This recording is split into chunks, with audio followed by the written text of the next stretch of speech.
and they do have to come in, of course, for more fuel and tyres. I frankly doubt that they'll change. Now, one of the things that was interesting is up to the moment where Greg Ritter made that little error. Oh, look at the garbage on the road here. And Bright goes up. How close was that? Unbelievable. There was garbage all over the road. Brighty gets trapped by it, and he went so close to centre punching the other car. They are dropping. It's a pressure motor race.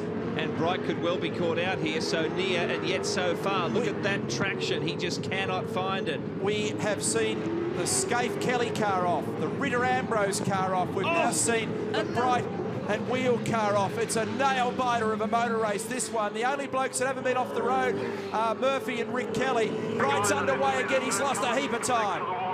There's a lot of First of all, left by all the mess down here in the second last corner. And look at Murphy was onto it. He had to go off the race line, pinched a brake, but Brighty was trapped. He nearly centre punches Murphy. Unbelievable in this replay of the situation, and then Brighty tries to gas it up and get out. He lost a heap of time, but I don't think there's been any damage done. And then the 48 car, Ewan McIntyre, trapped, but they're going off everywhere. Junior's got warmth in the tyres, that's going to help him. Up on the inside, side by side, the Jim Beam car is ideally positioned, but Bright runs with him. He's got track position for the right-hander at the chase. Amazingly gutsy. Johnson goes deep, really deep into the chase. He gets that spot off Jason Bright. Oh, something's gone off in our race leader. Race leader, Winterbottom off the road, drops a spot. That puts Craig Lowndes in the race lead. They all go firing past Mark Winterbottom. And the Dick Johnson Racing team were winners out of that as well. Stephen Johnson now comes around and muscles Bright out of the way for second place. Murphy wants a piece of it. Courtney's in the battle as well. What a fascinating finish to this race. Watch the leader, huge, huge, huge moment through the chase. 300 kilometres an hour, surfs out the other side, almost rolls the Castrol forward, gathers it up, drops a bunch of spots. The race has gone off. And not for the first time, Craig Lowndes had to take evasive action at the end of the chase. This was his view of it. Look at Winterbottom goes off. By now, he is soaring through the air and somehow staying on the ground at the end of it. He'll come into picture again. Wham! That is out of control. How's your heart rate? A little bit lower, I reckon, than Mark Winterbottom's. That was the race lead going down. He caught the edge there. Oh. Man, that's scary. That is really scary, and so is this. To pull it back out in front of Stephen Richards. Around for that first flying lap, it was a 53.6 for Whincup, a 53.5 for Stephen Richards. Look how high Jamie was. He was right up at the corner. That's the reason why Tander was battling there, because Jason Richards made contact. I wondered why he dropped back so far, and how close was Whincup to bowling away. Tander down the inside, side by side. They're all fumbling. This will give Jason Richards a run on Tander and Scaife. Tander's going to drop 3 spots as a result of that. Lowndes goes by as well. And possibly Courtney. Still unsafe, bring it in. Oh, there's damage. There's damage. It's got steering damage on it. He can't steer the car. He's off the road. Oh no, this is bad. Incredible. The championship leader with major damage to his car is now a passenger, and he's out of race 3. That really frightened me, because when a car crosses the road in the path of others, some of the Brightech guys lending a hand there as well. Here it is again in replay. Here's the first one. So there's contact there at the rear. That's where the steering damage was done, though. And then the second one. And by now he's out of it. See, the left front wheel's already got a pile of steering angle on it. And how he didn't end up nailing half the field down here is an absolute miracle. I just held my breath. I really seriously thought there was going to be a monstrous crash down there, and it would not be a good thing for him to T-bone someone in that manner. I mean, fortunately, this is all horrible news for his championship, but he's got through there without being hurt or hurting others. Just leave it there in a safe position, and look at this. This is a psycho moment. Shades of his teammate at Bathurst. I feel like I'm at the very point now of making it work. You know, I've got myself in a quality ride, good people around me, good sponsors. It's going to come down to me whether it's going to work or not. And that's all I ask myself. All right, mate. Well, look, thank you very much. Great to catch up with you, Marcus. You getting rid of me already? I've only just started. Get out of here. Sorry, Marcus, Cheers, we have to get rid of you just for a moment, just to zero in on this man. Jamie Whincup has had You missed everything there, mate. Nice work. So you should be good to go. a big lose, and his heart would be pumping. Oh dear. That's a wild moment with people not looking in their mirrors, and you can tell by the frown on Jamie's face that he was filthy with what happened then, and he probably should be too. I mean, he's arrived there at 260 odd Ks, and there's blokes wriggling all over the road. That was Jack Perkins, I think. I don't want to malign the wrong person, but that was just dangerous, really dangerous. Well, Ken McConville knew he was coming, and he got around to the outside, to the left-hand side of the circuit. But as you say, he arrived really quickly. Oh, Scape and GT, same deal. What are they doing? Any of these blokes got rear view mirrors? It's qualifying. I tell you what,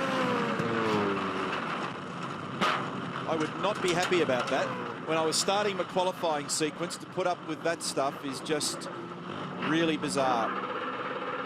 Look at him, look at the look on his face. so where did that come from? Meanwhile, Cam McConville's the fastest bloke out there at the moment on a 53.1. But what a bizarre start to qualifying. Mark Dutton, Roland Dane, they're holding their breath. G'day. Have you downloaded the Supercars app yet? Stay up to date with Supercars news and follow the race with live timing. Plus, get exclusive access to ride along with us with the shotgun feature. Download the app today. Nothing in it. Move it over, Scotty. Bit of anything. McLaughlin can hold his ground there, and Whincup is at the absolute edge of the braking performance. He goes wide. No. He's trying to get underneath him. When they get to 10, the crowd reacts. This is fantastic. Whincup up the inside. McLaughlin gives him some space. They run, but the Red Bull Racing man has got through. The champion's done the job. Dive down the inside, down the inside. So close. What a battle. Unbelievable. Craig Austin wins. It's back. And Scott McLaughlin puts one on the champ. And Faldo into second on debut. Sensational, Scott McLaughlin. That is brilliance. Absolute brilliance. Well done, Scott McLaughlin and Jamie Whincup. That's as tough as an exchange gets.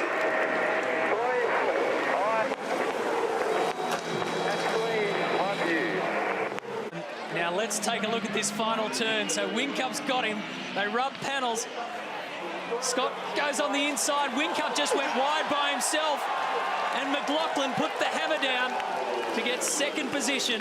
Great job. Wow. No bump and run in that. No drama at all. Look at this, guys. This is unbelievable. How Scott McLaughlin did not end up in the fence on the exit of that turn, I'll never know. But Jamie should be complimented for that because he could have fed him in. Absolutely. Great exchange. Brilliant motor racing. Total respect. They gave each other space. And that's as good a contest as you'll see. Look at that. McLaughlin had the thing wheel spinning and tail wagging in second gear when he came off turn 11. And watch this. He positions back on the race line. That's where the grip is. Traditional line, makes the apex. Jamie picks up the throttle and slides it. And Scotty gets one. How's that? That'll be the reason for the high level of confidence in stepping out of the car. And Fabian Coulthard, David Reynolds, they each did 5.7s as well. But remember, Rihanna reporting earlier that in Reynolds' case at the moment, they've got a glitchy shift cut with that car, so it's not upshifting to his satisfaction. Well, Scott McLaughlin's climbed out of his Shall We Power Racer.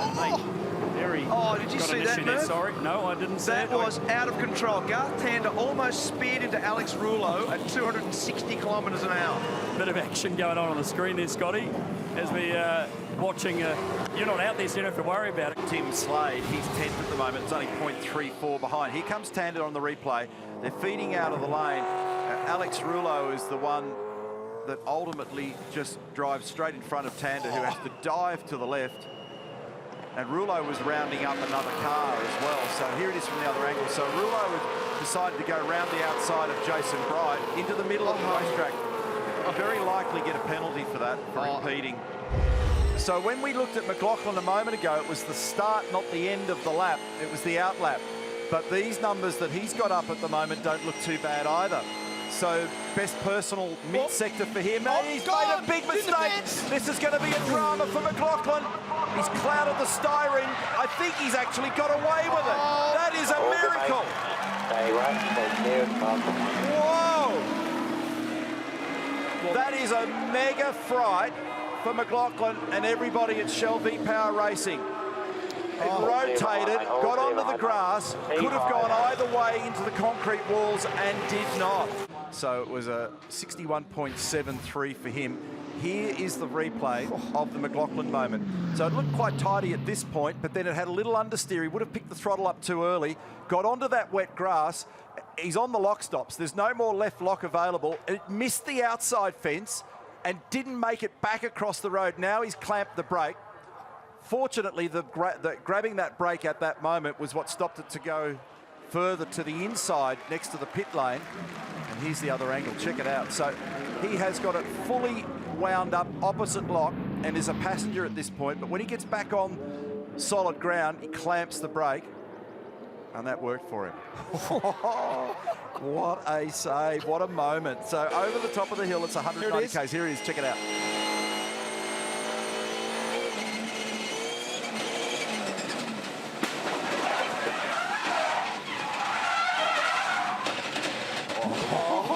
He played with the throttle. He had it, you see it was on the lock stops, and he played with the throttle through the process. Scott Pye's in the Seiko entry, just tucked in behind. Now Winterbottom's just come into the lane as well, leaves Van Gisbergen and Mostert out there. So the best part of 3/4 of the field have now taken their stop as Slade looks to make a move here and get some side draft benefit. And he's right up against the edge of the road on the white line, but he's ideally positioned now for the left-hander. Oh no, he just lost a little bit of ground. He's run it wide and this is a monster. So this is a horrible moment for Slade, and he's gone across the front of the other cars and not hit another vehicle. That is a miracle. Well, they would have known he was off, so they would have propped up. That could have been a monstrous accident. My goodness me. We've all felt it out there at times on the dirty side of the road where it's an easy flat-on racing line, but when you've got aero disturbance and you're on the dirty line, how did he get away with that? And he's back on the racetrack. And yeah, and I reckon Cam's, as the two cars have got close, Cam's escorted him as wide as possible. He started back there. Obviously, they're bumping the whole way. So now Cam's got him right up to the white line. You made the point. Then they get through here, and then he runs it. They've actually had a bump there, then another bump, and then out into the weeds. Have a look how the car comes off the ground. That would have been 250 kilometres an hour. There was a secondary touch, and it was lucky that Waters didn't rotate round the front of him. Now, if they trip over the curb in the middle of all that, you've got cars scattered everywhere in an aeroplane crash. But he got away with it, thankfully. No damage done. But note that Waters is not down on the inside of the road on that other angle that we had. He did have him held up nice and high here, and that is a scary moment. It launches, it's airborne, can't see where he's going, brakes are clamped, the rest of the mob can see it, thankfully, and look at the witness marks on the road. He had his foot jammed on that pedal, so it's probably got flat spots on the tyre. Check it out. It's turned into a sprint car in the middle of the corner, rooster tail on the dirt because he stayed in the throttle. That is out of control. And Bunnings Trade could not be a better sponsor for that segment. Eh? You need to go straight to Bunnings to fix that thing. My God, have a look at it. Yeah, so they've actually propped, seeing all this, knowing that that's all going on. Sure, yeah. Yep. Goodness me. Opposite lock in top gear at 260 plus kilometres an hour. And out the other side. All the ingredients are ready for a terrific race. Di Pasquale, Waters and Mostert took turns at winning in the Northern Territory. Can they fire back again today against Van Gisbergen? And Davison already delivers a hammer blow on the run towards turn number 1. He's blasted off with the whole shot. Waters is up on the outside of Van Gisbergen, who's had to run defence all the way to turn 2. Slade down the inside. Can he squeeze on by? They are 3 Slade's on the super soft tyre, and he's already put them to effect, Neil, because he's fired down the inside. He's made about 4 spots already, and he's going to park himself on the inside now with Heimgartner right in front. Van Gisbergen lucky to keep Cam Waters at bay. Excellent start. Will Davison has immediately taken the pressure off, gives himself a lot of flexibility from that position. He's got a 1.2 second lead already.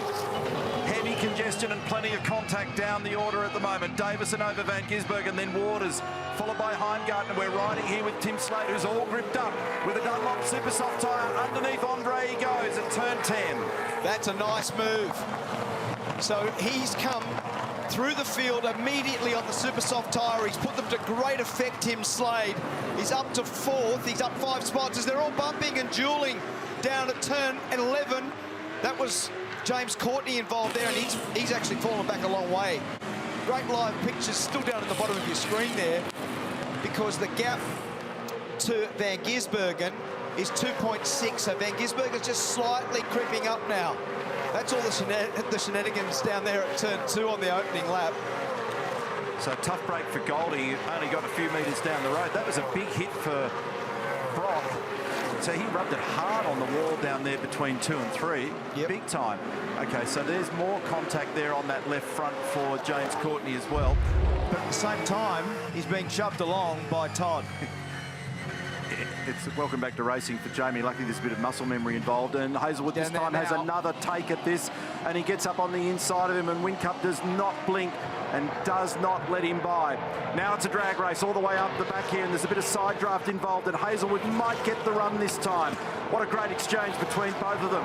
A lot of experience, and Whincup now drops in behind, and that puts him back into 4th position. Hazelwood gets on with it. Oh, that looks awkward. He's off the road. Now, he had a big one up here years ago, and he's just managed to get away with murder up at the end of the back straight. And that was costly. So he pinched the brake. So we are doing, guys, it's roughly 11 seconds of space, 11 seconds of space. So that one, he had a huge one a few years ago up there at turn 6. And has it got another problem? He hit the fence. It bumped the fence on the right front. I reckon it might have even actually punctured that tyre. That could have been the reason why it went off to begin with.